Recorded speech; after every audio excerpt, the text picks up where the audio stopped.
Argentina আর হন্ডুরাসের মধ্যে যেই প্রীতি ম্যাচটা হবে সেটা সময়সূচি কখন হবে এটাই আজকে ভিডিওর মাধ্যমে আপনাদের সাথে বিস্তারিত আলোচনা করব। আর আর্জেন্টিনার ইনজুরির কী অবস্থা এই খবরটা আপনাদেরকে দেবো। আর আর্জেন্টিনা ওয়ার্ল্ড র্যাঙ্কিংয়ে যখন 1 নম্বর হয়েছে তাতে কি আর্জেন্টিনার ক্ষতি হয়েছে না লাভ হয়েছে এটা নিয়ে বিস্তারিত আলোচনা করব আজকের এই ভিডিওতে। তবে আজ 6 তারিখ আমেরিকার টেক্সাস অঙ্গরাজ্যের সন্ধ্যা 7টায়, আগামীকাল 7 তারিখ বাংলাদেশ সময় সকাল 6টায় আর্জেন্টিনা আর হন্ডুরাসের প্রীতি ম্যাচটা অনুষ্ঠিত হবে। যাই হোক, এর ভিতরে একটা খুশির খবর হলো যে আর্জেন্টিনা কিন্তু ওয়ার্ল্ড র্যাঙ্কিংয়ে 1 নাম্বার। এতে করে কি হয়েছে, ইতিহাস কি বলে? ইতিহাস বলে এখন পর্যন্ত যারা নাম্বার 1 র্যাঙ্কিং হয়ে ফুটবল ওয়ার্ল্ড কাপ খেলতে আসছে কোনো বছরেই ওই দল ওয়ার্ল্ড কাপ নিতে পারে নাই। তারা বড়জোর কোয়ার্টার ফাইনাল পর্যন্ত খেলতে পারছে, এরপর থেকে বাদ হয়ে গিয়েছে। তাহলে কি আর্জেন্টিনার ক্ষেত্রে সেটাই হবে? এই জায়গায় 2টা সমীকরণ আছে। 1 নাম্বার দেখেন, স্পেন কিন্তু দ্বিতীয়তেই আছে। স্পেনের আর কোনো খেলা নেই, স্পেনের খেলা মোটামুটি প্রীতি ম্যাচ আর নেই। একটা আছে ফ্রান্সের, আর আর্জেন্টিনার আছে 2টা।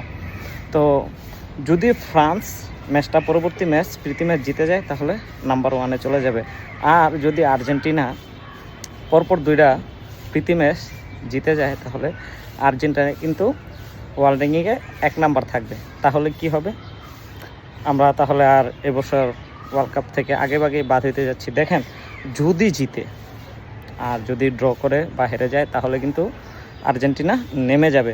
এখন ইতিহাস বলতেছে ভাই, এখন আর আর্জেন্টিনা তো ওরকম টিম না, এখন বাকিটা ভাগ্যের ব্যাপার।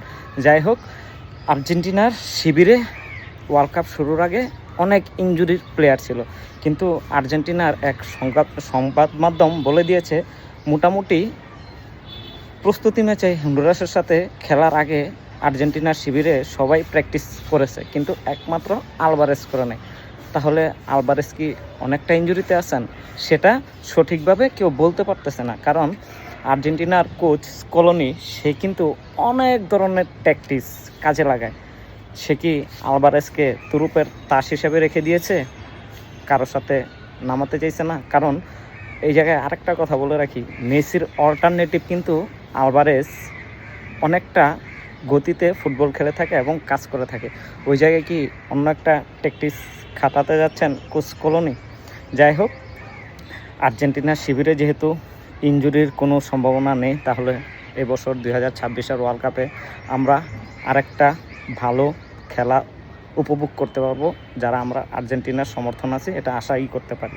যাই হোক, আমার ভিডিওটা যদি আপনাদের কাছে ভালো লেগে থাকে অবশ্যই লাইক কমেন্ট শেয়ার করে দিবেন।